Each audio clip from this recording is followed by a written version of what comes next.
En el capítulo 1, hablando de las leyes de velocidad, nos encontramos en el apéndice C con la constante de equilibrio.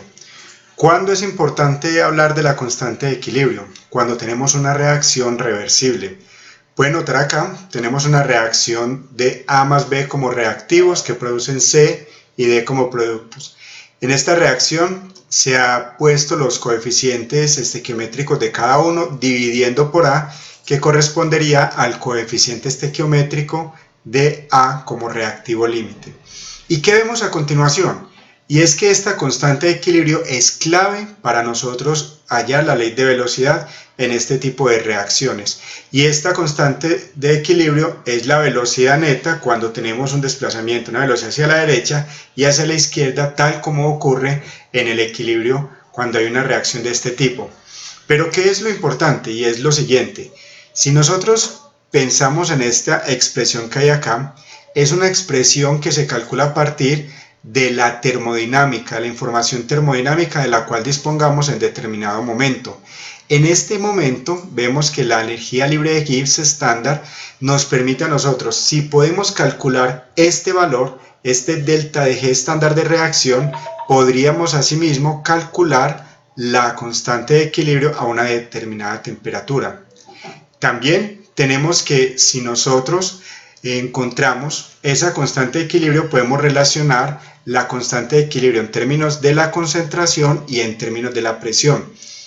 Si nosotros tenemos que este delta, que es la relación de los coeficientes estequiométricos de los productos menos la de los reactivos, dividido por el respectivo coeficiente estequiométrico del reactivo límite, ahí encontramos esta relación.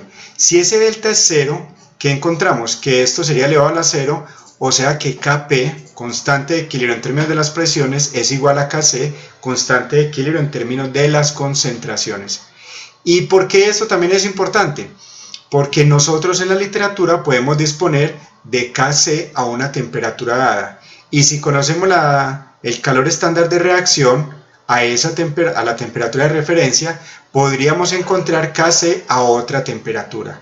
Esta expresión nos sirve para eso, para encontrar Kc a cualquier temperatura o cómo cambia con la temperatura, por ejemplo, si se tiene una reacción donde el sistema funciona de manera adiabática, donde se estaría calentando o enfriando dependiendo de qué tipo de reacción tenemos.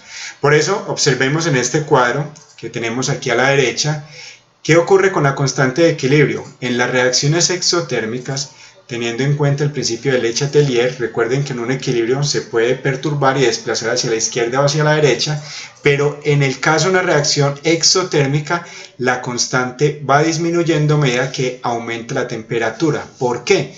Porque en la medida que aumenta la temperatura va siendo más importante la reacción inversa. Por eso es el efecto sobre la constante de equilibrio.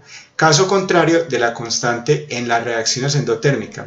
Siempre a medida que aumenta la temperatura, esta constante también va a aumentar. En forma general, esto es lo que podemos entender y analizar de la constante de equilibrio. A modo de autoevaluación, pensemos en lo siguiente. Mire esta prueba rápida, usted la puede hacer para que piense en lo que tanto ha visto en este video como en lo que dice el apéndice y pueda analizar un poco más a fondo. La primera pregunta es, ¿qué variables relaciona la ecuación de Van Hoff? Entonces, ¿cuál es la ecuación de Van Hoff y cuáles son las variables que relaciona y para qué sirve esa ecuación? La segunda pregunta es, ¿cuándo se usan las siguientes expresiones para calcular Kc?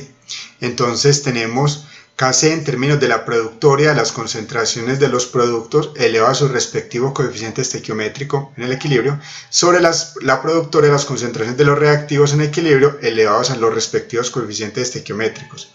¿Cuándo se usa la expresión B de Kc en términos de otra constante? ¿Y cuándo se usa la expresión C?